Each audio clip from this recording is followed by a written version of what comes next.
Assalamualaikum warahmatullahi wabarakatuh.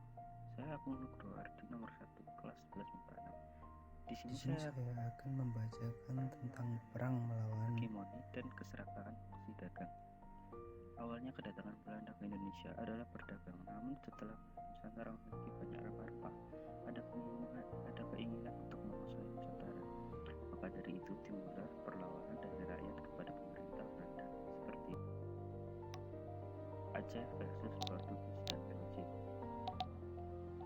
Setelah Malaka jatuh di tangan Portugis pada tahun 1511, Malah membawa keuntungan bagi Aceh karena kan para pedagang Islam yang mengadakan kegiatan perdagangan dari Malaka ke Aceh, sehingga perdagangan Aceh berkembang dan menjadi bandar serta pusat perdagangan.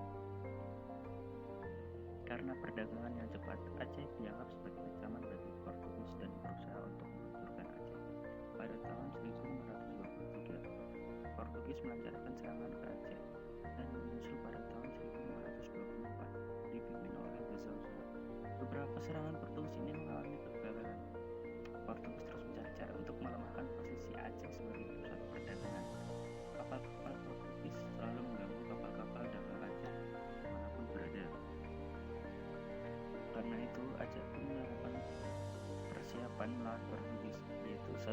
Melengkapi kapal-kapal dagang dengan senjata dan prajurit. 2. Mendatangkan bantuan senjata sementara dan ahli Turki pada tahun 1557. 3. Mendatangkan persenjataan dari Calicut dan Jepara. Pada masa pemerintahan Sultan Iskandar Muda pada tahun 1607 sampai 1629, waktu mempertahankan air dan unsur penjajahan asing semakin meningkat. Iskandar Muda adalah raja yang gagah berani dan bercita-cita untuk mengenyahkan penjajahan asing, termasuk mengusir Portugis dari Malaka. Iskandar Muda berusaha untuk melipat gandakan kekuatannya. Angkatan lautnya diperkuat dengan kapal besar yang mengangkut 600-800 prajurit. Prajurit kavaleri dilengkapi dengan kuda dari Persia. Bahkan Aceh juga menyiapkan pasukan gajah dan milisi infanteri. Sementara itu, untuk mengamankan wilayah yang semakin luas meliputi Sumatera Timur dan Sumatera Barat, ditempatkan para pengawas di jalur-jalur perdagangan. Para pengawas itu ditempatkan di pelabuhan-pelabuhan seperti di Pariaman. Para pengawas itu umumnya terdiri dari para panglima perang. Setelah mempersiapkan pasukannya, pada tahun 1629, Iskandar Muda melancarkan serangan ke Malaka. Menghadapi serangan kali ini, Portugis sempat kewalahan. Portugis harus mengarahkan semua kekuatan tentara dan persenjataan untuk menghadapi pasukan Iskandar Muda. Namun serangan Aceh kali ini juga tidak berhasil mengusir Portugis dari Malaka. Hubungan Aceh dan Portugis semakin memburuk. Bentrokan-bentrokan antara kedua belah pihak masih sering terjadi. Tetapi Portugis tetap tidak berhasil menguasai Aceh, dan begitu juga Aceh tidak berhasil mengusir Portugis dari Malaka. Yang berhasil mengusir Portugis dari Malaka adalah VOC pada tahun 1641. Yang kedua, Maluku angkat senjata. Portugis berhasil memasuki kepulauan Maluku pada tahun 1521. Mereka memusatkan aktivitasnya di Ternate. Tidak lama berselang, Spanyol datang ke Maluku dan mengusahakan kedudukannya di Tidore, dan persaingan tajam antara Portugis dan Spanyol tidak dapat dihindari lagi. Tahun 1529 terjadi perang antara Tidore melawan Portugis. Penyebab dari perang ini adalah karena kapal Portugis menembak junjung dari bandar yang akan membeli cengkeh di Tidore.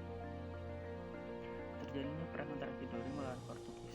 Akhirnya Portugis menang karena kan dapat bantuan dari Ternate dan Bacan. Karena kemenangan Portugis setelah kemenangan Portugis berlaku semena-mena dan monopoli perdagangan Sementara itu, untuk menyelesaikan persaingan antara Portugis dan Spanyol, disepakati perjanjian Saragossa pada tahun 1534. Dengan perjanjian tersebut, posisi Portugis semakin kuat. Pada tahun 1565 terjadi perlawanan di bawah pimpinan Sultan Hairun. Sultan Hairun menyuruhkan seluruh rakyat untuk angkat senjata melawan Portugis. Portugis mulai kewalahan dan mengusulkan untuk melaksanakan perundingan kepada Sultan Hairun. Namun saat perundingan, Sultan Hairun dibunuh. Semua rakyat Maluku dipersatukan untuk melawan Portugis. Pada tahun 1575, Portugis dapat didesak dan diusir dari Ternate. Portugis melarikan diri dan menetap di Ambon sampai 1605 dan akhirnya Portugis dapat diusir oleh VOC dari Ambon dan kemudian menetap di VOC. Rakyat tetap terus mengalami penderitaan akibat monopoli dan terpasang-pasang disertai pelayaran umum. Pada tahun 1690, VOC memaksakan perjanjian terhadap penguasa Tidore kerajaan. Tidore menyanyi sebagai sepuluh turun statusnya menjadi vassal VOC. Penempatan Tidore sebagai vassal VOC menimbulkan protes keras dari Pangeran Nuku. Maka timbullah perlawanan rakyat yang dipimpin Pangeran Nuku melawan VOC. Sultan Nuku mendapatkan dukungan rakyat Papua di bawah pimpinan Raja Ampat dan Sultan dari Gamrange dan Halmahera.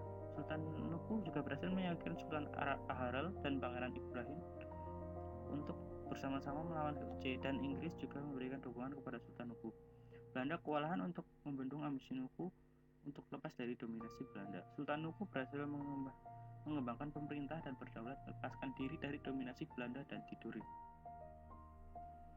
3. Sultan Agung versus J.P. Kon. Sultan Agung adalah raja yang paling terkenal di Kerajaan Mataram. Pada masa pemerintahan Sultan Agung, Mataram mencapai zaman keemasannya. Cita-cita Sultan Agung adalah 1. Mempersatukan seluruh tanah Jawa. 2. Mengusir kekuasaan asing dari bumi Nusantara. Oleh karena itu, Sultan Agung merencanakan serangan ke Batavia.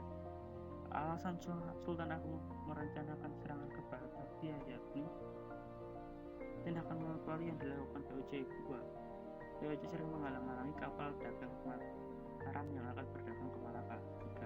3. VOC menolak untuk mengakui kedaulatan Mataram dan keberadaan VOC di Batavia telah memberikan ancaman serius bagi masa depan Pulau Jawa. Tahun 1628 mempersiapkan dengan pasukan dan segenap persenjataan dan pembekalan. Sebagai pimpinan pasukan Mataram adalah Tumenggung Baureksa, dan pada waktu itu yang menjadi Gubernur Jenderal VOC adalah J.P. Koen. Pada tanggal 22 Agustus 1628, pasukan Mataram di bawah pimpinan Tumenggung Baureksa menyerang Batavia, namun Tumenggung Baureksa gugur dalam penyerangan tersebut.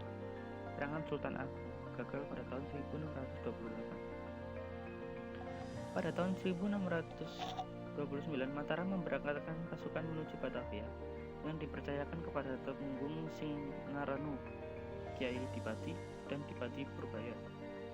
Di Tegal, tentara VOC berhasil menghancurkan 200 kapal Mataram, 400 rumah penduduk, dan sebuah lumbung beras pada saat pengumuman Bedeng Bumel. Terpetik berita bahwa J.P. Kon meninggal. Peristiwa ini terjadi pada tanggal 21 September 1629. Dengan semangat juang yang tinggi, pasukan Mataram terus melakukan penyerangan.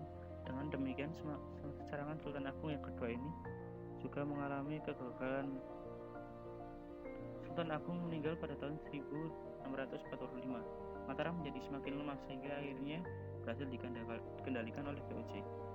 Sebagai pengganti Sultan Agung adalah Sultan Amangkurat I. Ia memerintah pada tahun 1646 sampai 1677. Ternyata Raja Amangkurat I merupakan raja yang lemah dan bahkan bersahabat dengan VOC.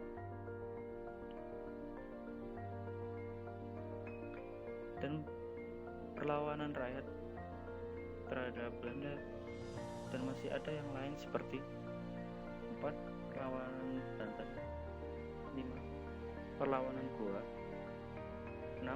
Rakyat Riau angkat senjata. 7. Orang-orang Cina berontak. 8. Perlawanan Pangeran Mangkubumi Mas Said. Sekian dari saya. Wassalamualaikum warahmatullahi wabarakatuh. Terima kasih.